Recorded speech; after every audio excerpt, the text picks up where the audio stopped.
All right, today I want to give you my takeaways from the latest college football playoff selection show rankings, and all that's coming up after the bumper. Don't be cornering me. Hold up. Time.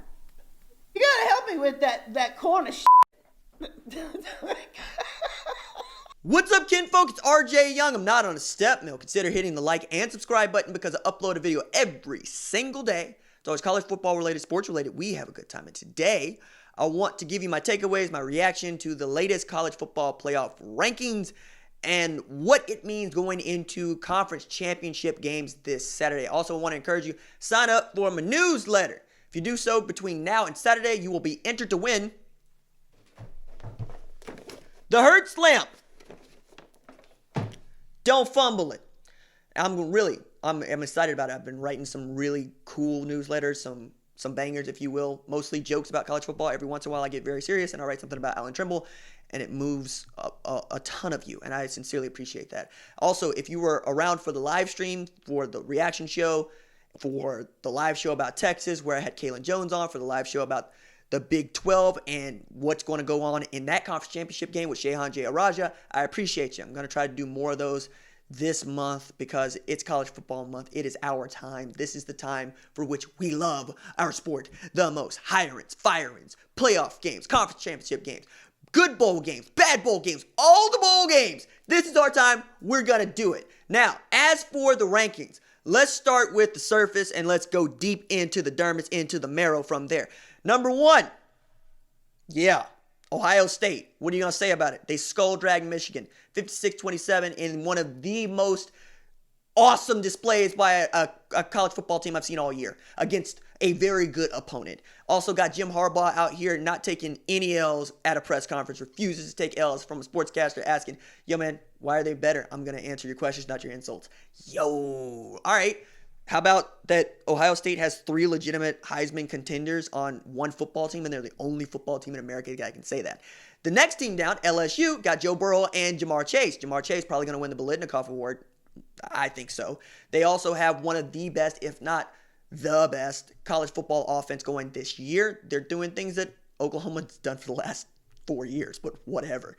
Even so, it's a question about whether or not their defense is going to be good enough to not just win the SEC championship game, but win the college football playoff national championship, and we'll have to wait and see because I think it's really going to be about Ohio State and Clemson because don't nobody want to mess with Voltron out there in South Carolina because Dabo Swinney is absolutely inventing reasons to be upset about being 12-0. He is inventing reasons to say the rest of the world hates little old Clemson, which is flat untrue. It's a lie. He says, look, South Carolina goes and beats Georgia, and people are going, how do we keep Georgia in the playoff? Clemson goes and beats South Carolina 38-3, and they're going, they better not lose the ACC championship game. Well, first of all, you better not lose the ACC championship game because that's 9-3 Virginia, who ain't got no business playing on the same football field with you for no championship. But that's just who you drew. So you need to go blow out Bronco Mendenhall and Bryce Perkins and the boys and figure out what's what real quick. And, you know, if you need to invent reasons to be upset and to be mad and to seek vengeance after being 27-0 dating back to last year, you got more problems than the playoff committee there, Dabo. Now, at number 4, Georgia, the first one-loss team to be ranked at all, right? So Kirby Smart's Bulldogs have their destiny in their hands. We all agree, if Georgia goes into the SEC title game and they thump LSU, they are going to keep themselves in the college football playoff. They probably jump to 3 spot. Clemson jumps to 2 spot. And LSU jumps to 4. Or I should say drops to 4. Because Georgia would have beaten that LSU team and handed it its first and only loss. And fair is fair. So Georgia would be the 3 seed. And they would get Clemson anyway. I don't know that they want them problems. But I'm interested to see if James Coley's offense can keep up. Because I think that this game is going to have to be high scoring for LSU to win it. If it's not high scoring, it's Georgia, because Georgia's defense is just ridiculously awesome with the Paycom Jim Thorpe Award finalist on it in J.R. Reed at safety, and they got just monsters on the defensive line. They got what was the number 1 JUCO prospect in the country playing outside linebacker. They be real good defensively, and that might be enough to carry them not just to the SEC title, but through to the college football playoff national championship. I don't think that they win it, but I can understand if they did. At number 5, we get our first really intense, upset, just flip table moment of Utah being ranked at number 5. First of all, Pac-12 ain't been that good, okay? The last one-loss team in the Pac-12 is Utah, and they had to play a crappy schedule to do it. The best wins that Utah claims are 7-5 Washington and 7-5 Arizona State. Those aren't good wins. It also has a loss to not just a ranked USC team, according to the playoff committee, who uses the back end to justify the front end. Okay, we'll get to that. But to a backup quarterback in Matt Fink to the defense. People like they were out Zach Moss in that Utah game. Like the Utah offense didn't have Zach Moss, which I say, when did Zach Moss decide to start playing defense? Because until he starts playing defense, what are we even talking about? Because Matt Fink is the quarterback. Matt Fink don't see no Zach Moss. Zach Moss don't see no Matt Fink. That was Kyle Whittingham. That was Morgan Scalley's defense that got torched through the air by Graham Harrell and Matt Fink. All right? Michael Pittman might end up second in the voting for the Biletnikoff Award. They're really good. Or I should say, they're going to be really good. They're not really good this year. I hope Clay Helton gets to keep his job and give this thing another go. But Utah at 5 is basically claiming that it's got a better loss than Oklahoma, who lost to Kansas State. Kansas State's record, about the same as Arizona State and Washington. What are we talking about? Why is Oklahoma at 6 and not 5? All right, because if you're counting quality wins, Oklahoma, just in the past 3 weeks, has better quality wins than Utah. They handed Baylor their first L, who's ranked 7, and they handed Oklahoma State their 3rd, and they're still ranked in this thing. Excuse me, they're 4th, and they're still ranked in this thing. People still think that a Drew Brown led, or I should say a Drew Brown quarterback, because it's Chuba Hubbard led, non-Tylan Wallace having Oklahoma State team is the number 25 team in the country.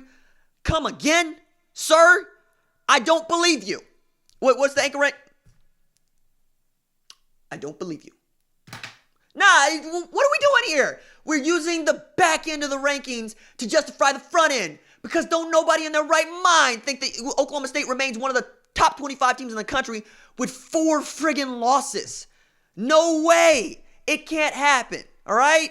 And then as you keep going down, you see Wisconsin falls to 8. Fine, whatever. Maybe they beat Ohio State, but I doubt it.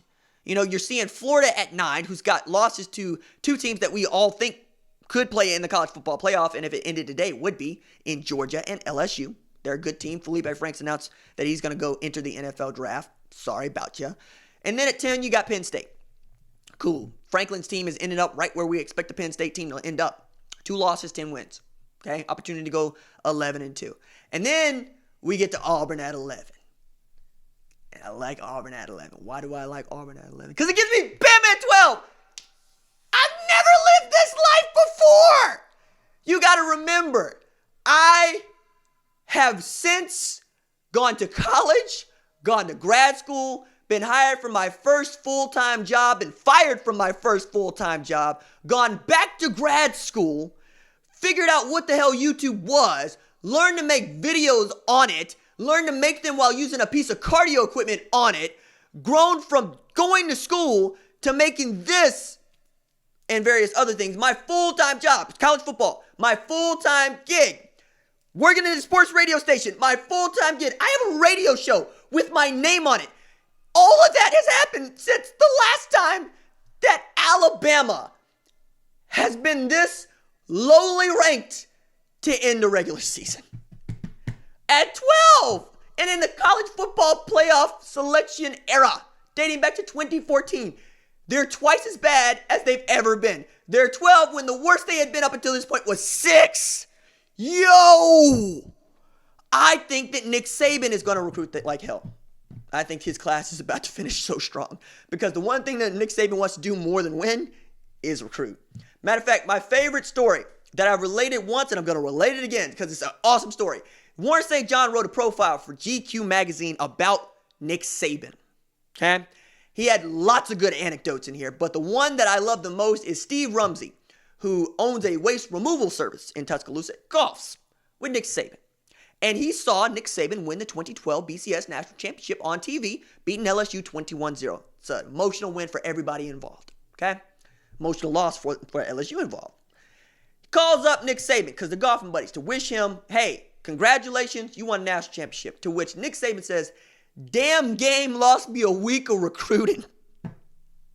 And Rumsey's like, yo, dog, you just won a national championship. And I'll bet all the dudes that you're recruiting, they were watching the national championship. I'll bet this helps you.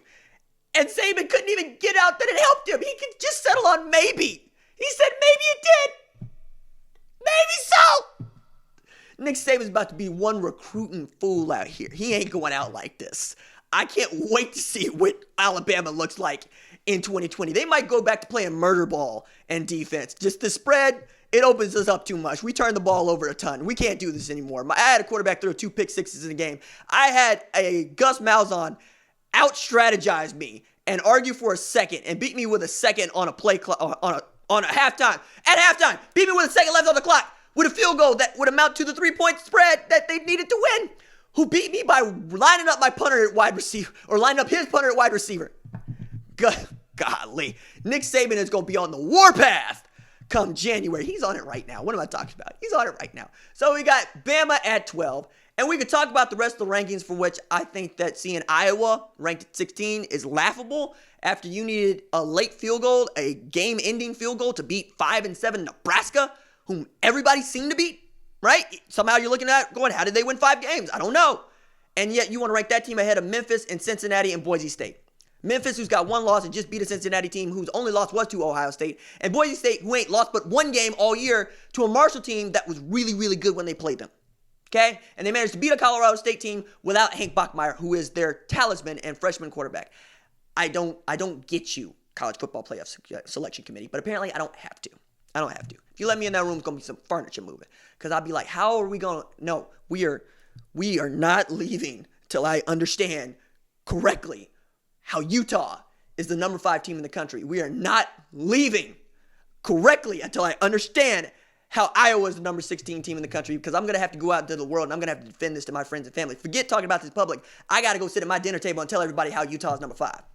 Y'all tell me. What am I going to say? Can't wait to see what the rankings look like on Sunday. More importantly, can't wait to start watching college conference championship football on Friday. Deuces. First Class Heat and Air LLC is a family-owned HVAC business owned and operated in Tulsa, Oklahoma. First Class Heat and Air LLC gladly services northeastern Oklahoma. Give my man Lee a call at 918-606-1537. That's First Class Heat and Air LLC. Give Lee a call, 918-606-1537. Tell him RJ sent you.